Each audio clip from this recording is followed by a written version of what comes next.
ඔබ දන්නවා අද පාර්ලිමේන්තුව නියෝජනය කරන දේශපාලන පක්ෂ සහ කණ්ඩායම් බොහොමයක් ඉන්නේ. ඒ වගේම පාර්ලිමේන්තුව පිටතත් විපක්ෂ නියෝජනය කරන දේශපාලන පක්ෂ සහ කණ්ඩායම් බොහොමයක් ඉන්නවා.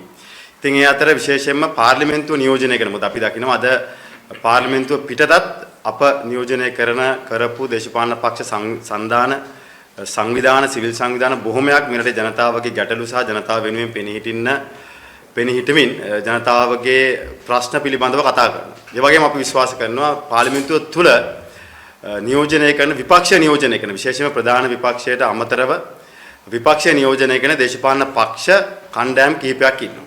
ඉතින් මේ සියලු දෙනා ඒකරාශී කරගෙන නව දේශපාලන බලවේගයක් විදියට විපක්ෂයේ දේශපාලන බලවේගයක් විදියට මේ රටේ විශේෂයෙන්ම ජනතාවගේ ප්‍රශ්න පාර්ලිමේන්තුව නියෝජනය කරන മന്ത്രിවරුන් සහ දේශපාලන පක්ෂවල එකතුවක් ගොඩනගන්න ඕනේ කියලා පාර්ලිමේන්තුව තුලත් පිටතත් මේ රටේ ජනතාව මුහුණ දෙන ආර්ථික පීඩනය, ගොවියා මුහුණ දෙන ප්‍රශ්නය, ඒ වගේම දීවරයා මුහුණ දෙන ප්‍රශ්නය, මේ වගේම උපාධිධාරියා, තරුණ පරම්පරාව, උසස් පෙළ ශිෂ්‍යයා ඇතුළු මේ රටේ සමස්ත මේ ආර්ථික පීඩනයට අසීමිත බදු බරට මුහුණ දෙන ප්‍රශ්න පාර්ලිමේන්තුව තුලත් පිටතත් හඬක් නගන්න අපේ තුල වගකීමක් තියෙනවා කියන කාරණේ. ඉතින් ඒ අනුව ශ්‍රී ලංකා පොත්ජන පෙරමුණත් පහුගිය මැතිවරණය තුල පහුගිය පාර්ලිමේන්තු මැතිවරණයේ කණ්ඩායම් විදියට ස්වාධීනව ඉදිරිපත් වෙච්ච മന്ത്രിවරුන්ගේ එකමුතුවක් ගොඩනගන්න අද අපි තීන්දුව කළා තියෙනවා. ඉතින් ඒ අනුව ඒ පිළිබඳව මේ රටේ ජනතාව දැනුවත් කරන්න මේ මාධ්‍යමම අපි කැඳවන්නේ. ඉතින් අද එක පැත්තකින් මේ රටේ ප්‍රජාතන්ත්‍රවාදය හකුලනවා.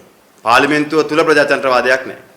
മന്ത്രിවරයෙක් ජනතාවගේ ප්‍රශ්න කතා කරන්න ගියොත් ඒ පිළිබඳව තර්ජනාත්මකව සහ මර්දනාත්මකව පාර්ලිමේන්තුව තුලත් පිටතත් ආණ්ඩුව කටයුතු කරන වෙලාවක අපි තීන්දුව කරා ජනතාවගේ ප්‍රශ්න වෙනුවෙන් පෙනී හිටින්න, ඔවුන්ගේ ප්‍රශ්න කතා කරන්න සහ මෙරට ජනතාව වෙනුවෙන් පෙනී හිටින්න සැබෑ විපක්ෂයක් විදියට. විශේෂයෙන්ම ශ්‍රී ලංකා පොදු ජන පෙරමුණේ ජාතික සංවිධායක පාර්ලිමේන්තු මන්ත්‍රී නාමල් රාජපක්ෂ මැතිතුමාගේ නායකත්වයේ ඇතුව අපි ඒ ටීම් next wave කියන මේ එක යටතේ අපි බලාපොරොත්තු වෙනවා පාර්ලිමේන්තුව නියෝජනය කරන മന്ത്രിවරුන් එක්ක රටේ ජනතාවගේ ප්‍රශ්න කතා කරන ඒ ජනතා හඬ පාර්ලිමේන්තුව තුල කතා කරන්න මේ වැඩපිළිවෙල ඉදිරියට ගෙනියන්න.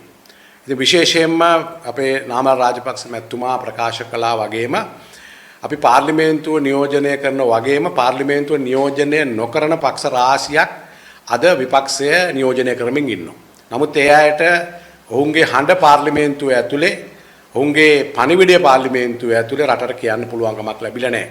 මොකද හේතුව ඔබ දන්නවා පහුගිය පාර්ලිමේන්තුව තුල අපි දන්නවා 159ක් මේ රජය නියෝජනය කරන්න පාර්ලිමේන්තු മന്ത്രിවරු ඉන්නවා.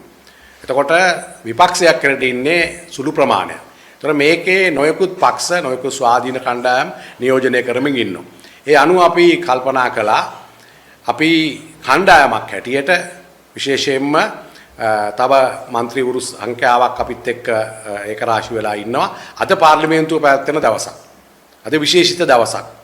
මොකද ඊයේ පෙරේදා සිදුවෙච්ච මීගමුව බන්ධනාගාරයේ ඇතිවෙච්ච සිදුවීම නිසා මේ වන වෙලත් පාර්ලිමේන්තුවේ විශේෂිත කාරණයක් ගැන කතා කරන්න තියෙන නිසා ඒ മന്ത്രിවරුන්ට සහභාගී වෙන්න නොලැබුණත් අපි හැම සතියකම අපි මේ සම්බන්ධයෙන් සාකච්ඡාව මේ ප්‍රවෘත්ති සාකච්ඡාව කරගෙන යාමට අපි බලාපොරොත්තු වෙනවා. ඉතින් විශේෂයෙන්ම ඔබ දන්නවා මුළු රටම දන්න කාරණයක් මේ ආණ්ඩුවට ජනතාව ඡන්දෙ දුන්නේ දහසක් බලාපොරොත්තු තියාගෙන. ඒ දහසක් බලාපොරොත්තු වලදී අපි දන්නවා සංඝ වේද ගුරු ගොවි කම්කරු රණවිරු සහ නොයෙකුත් ක්ෂේත්‍රවල අය මේ ආණ්ඩුව ජයග්‍රහණය කරන ඡන්දෙ දුන්නා. සමහරවිට අපේ පක්ෂවල අයත් ඡන්දෙ දුන්නා වැඩි බහුතරයක්. ඒතර මේ දීපු අය අද අපිට පේනවා පාරට එනවා. අද ඒ අයගෙන් කවුද පාරට නොයන්නේ කියන එකයි ප්‍රශ්නේ තියෙන්නේ. අපි දැක්කොත් දීවරයෝ පාරේ. අපි දැක්කොත් ගොවියෝ මහ පාරේ. අපි දැක්කොත් ශිෂ්‍යයෝ මහ පාරේ. අපි දැක්කොත් මේ රටේ අනිකුත් සියලුම ක්ෂේත්‍ර නියෝජනය කරන අය තමන්ට වෙන අසාධාරණකම් වෙනුවෙන් පාරට බහිනවා. ඒතර ඒ නිසා අපි බොහොම පැහැදිලිව මේ ප්‍රශ්න පාර්ලිමේන්තුව තුල කතා කරන්න ප්‍රජාතන්ත්‍රවාදය ස්ථාපිත කරන්න ඒ වගේම ප්‍රජාතන්ත්‍රවාදයෙන් පිට මේ ආණ්ඩුව කටයුතු කරනවා නම් ඒකට විරුද්ධව නැගී සිටින්න තමයි අපි මේ විදියට එකමුතුවක් අපි එකතු කරගත්තා.